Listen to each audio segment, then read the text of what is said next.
A história nunca te contou a verdade completa sobre os estoicos. Te disseram que eram homens de virtude, disciplina e autocontrole. E isso é verdade. Mas havia algo mais. Algo que foi escondido por séculos. Uma filosofia sombria que os estoicos dominavam em silêncio. A arte de influenciar sem ser detectado. De moldar realidades sem deixar rastros. De controlar situações enquanto todos pensavam que eram apenas homens calmos e sábios. Marco Aurélio não governou Roma apenas com virtude. Sêneca não sobreviveu à corte de Nero apenas sendo paciente. Epicteto não conquistou sua liberdade apenas aceitando seu destino. Eles entenderam algo que poucos compreendem. O verdadeiro poder não grita, ele sussurra. E hoje você vai descobrir os 5 princípios proibidos que os estoicos usavam para manipular pessoas, situações e destinos sem jamais serem descobertos. Mas antes de começarmos, deixa eu ser cristalino com você. Este conhecimento não é para destruir pessoas inocentes, é para te proteger, para que você nunca mais seja manipulado, para que você entenda o jogo antes que joguem com você. Use com sabedoria, use com ética, porque poder sem consciência não te torna estoico, te torna perigoso. Agora, quero que você deixe este comentário para ativar sua mente estratégica. Eu vejo através das máscaras, eu entendo o jogo. Princípio proibido. Número 1. Opacidade calculada. Marco Aurélio escreveu em suas meditações: observe o movimento das estrelas como se você girasse com elas. Pense constantemente nas mudanças dos elementos uns nos outros. Tais pensamentos limpam a sujeira da vida terrena. Mas poucos perceberam o que ele realmente estava dizendo. Não revele sua órbita. Deixe os outros pensarem que entendem seus movimentos. Enquanto eles observam, você já está 3 jogadas à frente. Os estoicos nunca revelavam tudo. Nunca explicavam completamente. Nunca mostravam todas as cartas. Por quê? Porque quando as pessoas não têm a imagem completa, elas preenchem os espaços vazios com suas próprias projeções. E essas projeções você pode controlar. Pensa assim, você está em uma negociação. A outra pessoa pergunta: qual é o seu prazo? A maioria das pessoas responde com honestidade completa: preciso fechar isso até sexta-feira, porque meu chefe está cobrando. Pronto, você acabou de entregar todo o seu poder. O estoico responde diferente: estou avaliando algumas opções. Vamos ver como as coisas se desenvolvem. Vago, nebuloso, mas calmo. Agora a outra pessoa fica nervosa. Ela não sabe seu prazo, não sabe suas alternativas. E no vácuo de informação, ela começa a fazer concessões. É seleção estratégica de informação. Os estoicos entendiam que na política romana, na filosofia pública, nas negociações de vida e morte, revelar tudo era suicídio. Então, eles desenvolveram a arte de parecer transparentes, enquanto permaneciam completamente opacos. Como aplicar isso hoje em dia? Primeiro, pare de se explicar demais. Quando alguém questiona sua decisão, você não deve 5 parágrafos de justificativa. Decidir assim é uma frase completa. A ansiedade de preencher silêncios com explicações te enfraquece. Segundo, deixe as pessoas chegarem às próprias conclusões. Se alguém pergunta sobre seus planos de fim de semana e você tem algo importante, não diga: vou ficar em casa porque estou sem dinheiro. Diga: tenho alguns compromissos. Deixe-os imaginar. A imaginação deles sempre te fará mais interessante do que a realidade. Terceiro, use o silêncio como arma. Quando alguém faz uma pergunta invasiva, uma pausa de 3 segundos com contato visual constante comunica mais do que 1000 palavras. Essa é uma pergunta interessante, seguido de mudança de assunto. Eles sentem a barreira e respeitam.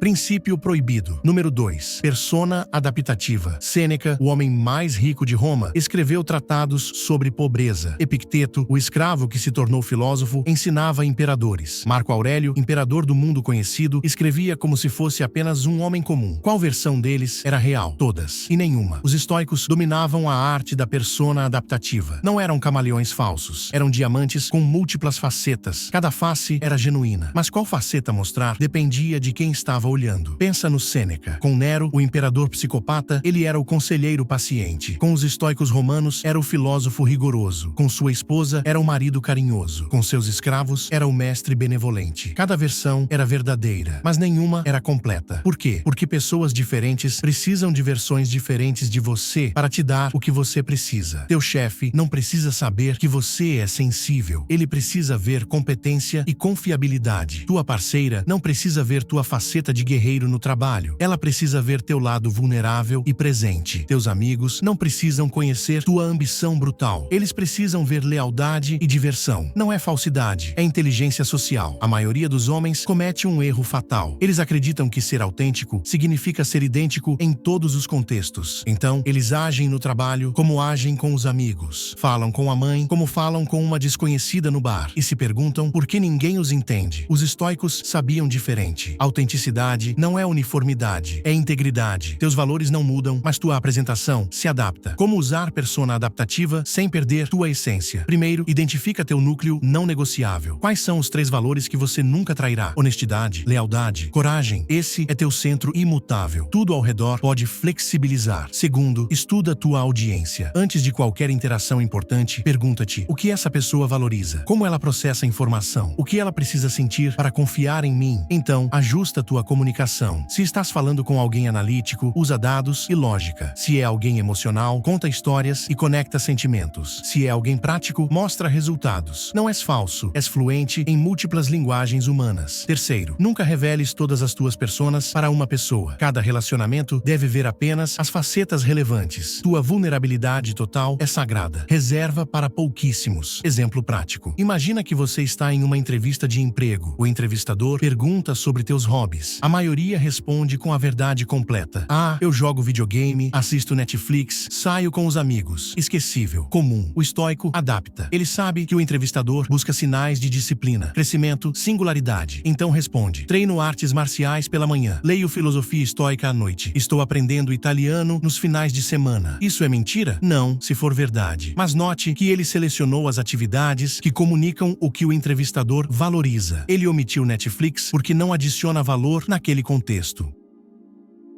Primeiro, pratica a perda voluntária. Escolhe um prazer que gostas, comida favorita, entretenimento, conforto, e fica sem por uma semana. Não como punição, como treinamento. Você está provando a si mesmo que pode viver sem. Segundo, constrói múltiplas fontes de valor. Não deixes tua identidade depender de uma coisa. Se você é apenas teu trabalho, perder o emprego te destrói. Se você é apenas o relacionamento, o término te quebra. Mas se você é teu trabalho mais tua saúde, mais tuas habilidades, mais teus relacionamentos, mais tua filosofia, perder um elemento dói, mas não te aniquila. Terceiro, visualiza o pior cenário semanalmente. Dedica 5 minutos. Imagina perder tudo: teu dinheiro, teu status, teu relacionamento, tua saúde. E então pergunta: como eu reconstruiria? Sempre há um caminho. E quando você sabe que há um caminho, o medo perde poder. Exemplo brutal. Conheci um empresário que aplicou isso. Ele tinha um negócio de sucesso, bom dinheiro, mas ele sabia que dependência cria vulnerabilidade. Então, secretamente, ele desenvolveu habilidades completamente diferentes. Aprendeu programação, carpintaria, marketing digital. Quando seu negócio quebrou na crise econômica, todos esperavam vê-lo desesperado. Mas ele simplesmente pivoteou. Começou a programar freelance. Em 6 meses, estava ganhando mais do que antes. As pessoas perguntavam: como você está tão calmo? Simples. Ele nunca precisou daquele negócio específico. Ele precisava apenas de habilidades e disciplina. E essas ninguém podia tirar dele.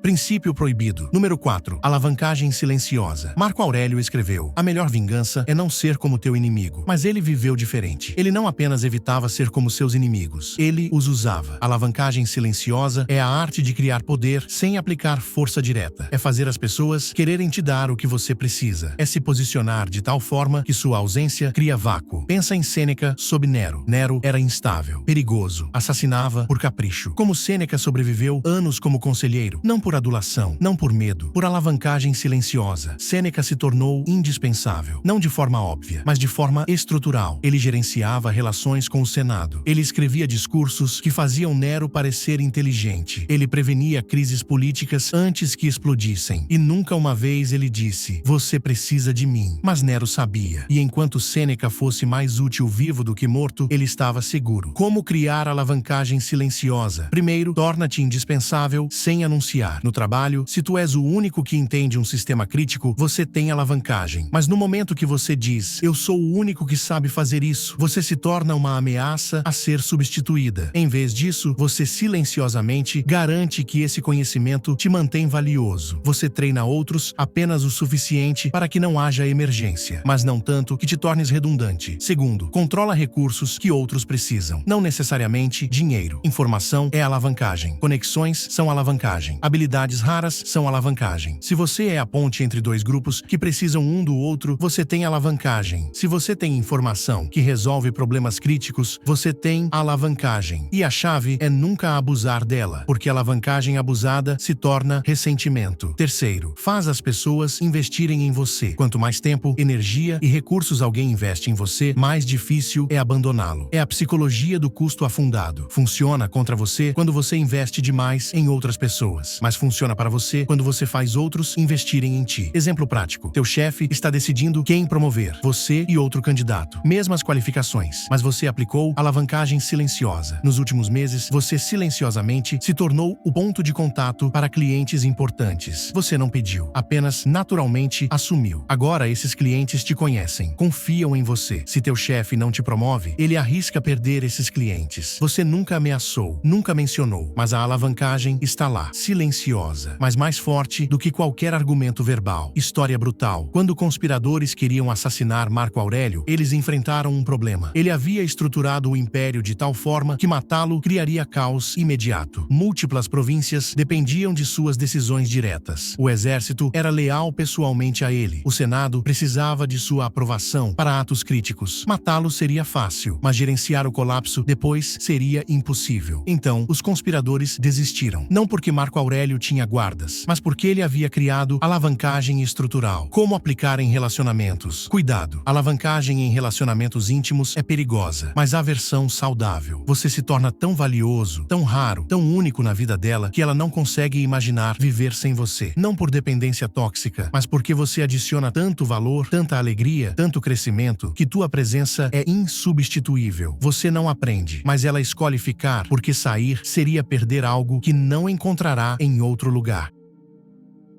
Princípio proibido. Número 5. Paciência predatória. Epicteto ensinou: nenhuma grande coisa é criada de repente. Mas os estoicos aplicavam isso de forma que poucos percebem. Não era apenas sobre construção, era sobre destruição, sobre conquista, sobre vitória. Paciência predatória é a habilidade de esperar pelo momento perfeito para agir enquanto todos ao teu redor se movem impulsivamente. A maioria das pessoas vive no modo reativo. Alguém os ofende, eles reagem. Alguém cria oportunidade, eles pulam. Alguém ameaça, eles contra-atacam, e nessa reatividade, eles perdem. Os estoicos jogavam um jogo diferente. Eles observavam, esperavam, estudavam padrões, e quando o momento perfeito chegava, quando todas as variáveis se alinhavam, eles agiam com precisão cirúrgica. Marco Aurélio enfrentou múltiplas ameaças ao trono. Generais ambiciosos, senadores conspiradores, povos bárbaros invadindo fronteiras. Ele poderia ter reagido a cada ameaça com força militar imediata, mas não. Ele esperava até que o inimigo se expusesse completamente, até que aliados duvidosos revelassem suas verdadeiras lealdades, até que a opinião pública se virasse. E então, quando o timing era perfeito, ele agia, e a ameaça desaparecia com esforço mínimo. Porque paciência é uma arma. Primeiro, porque tempo revela verdades. Pessoas mentem, situações mudam, mas quanto mais você espera, mais informação você acumula, e informação é vantagem. Segundo, porque pessoas impacientes cometem erros. Quando você é paciente e teus oponentes não são, eles se expõem, eles se movem prematuramente, eles revelam estratégias,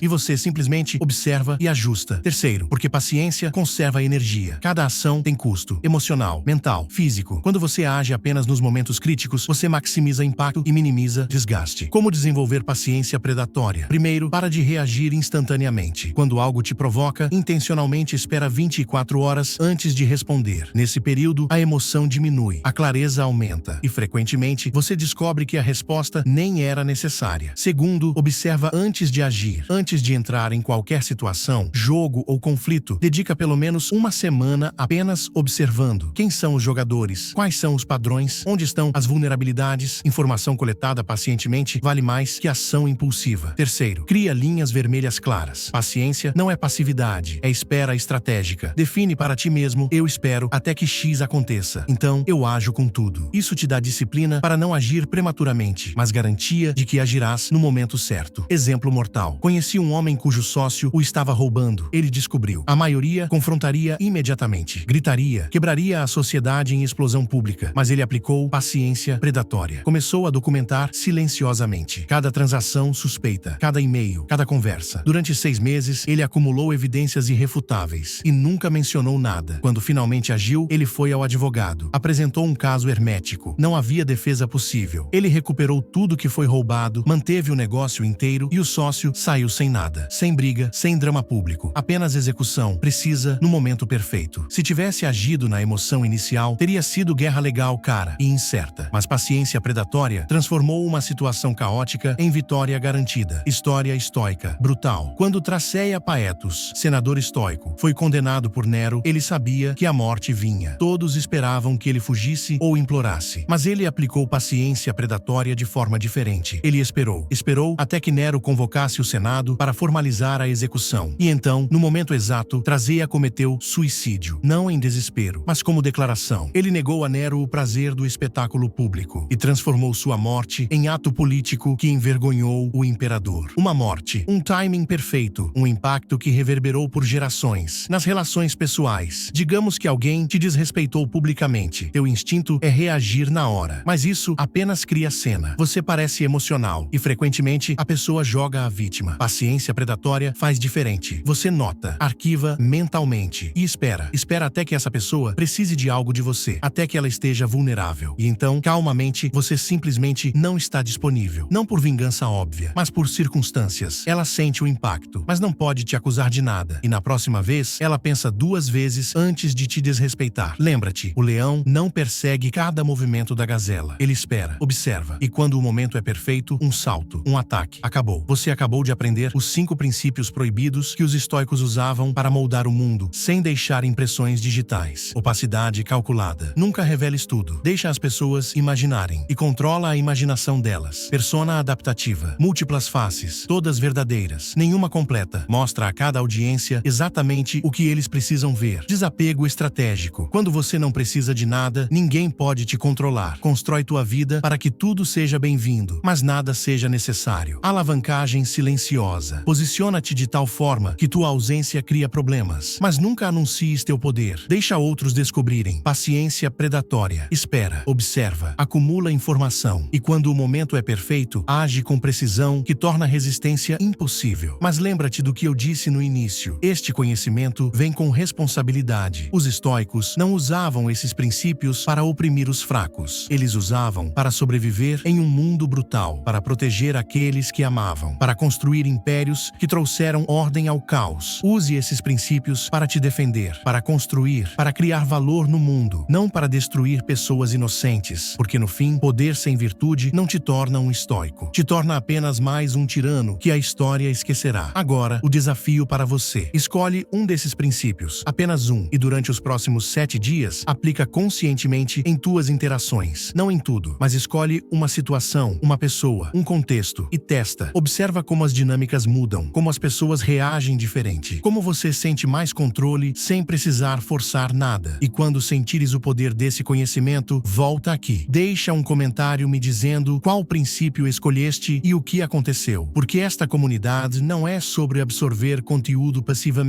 É sobre homens que aplicam sabedoria antiga em batalhas modernas. Se este vídeo te deu uma perspectiva que nunca tinhas visto antes, aperta o botão de inscrição, porque o que vem a seguir vai ainda mais fundo nos segredos que os poderosos escondem. Compartilha com um irmão que precisa entender o jogo antes que joguem com ele. E lembra-te sempre, o verdadeiro poder não precisa anunciar sua presença. Ele simplesmente age e o mundo se move. Até o próximo vídeo. Mantém-te estratégico, mantém-te ético, mantém-te estoico.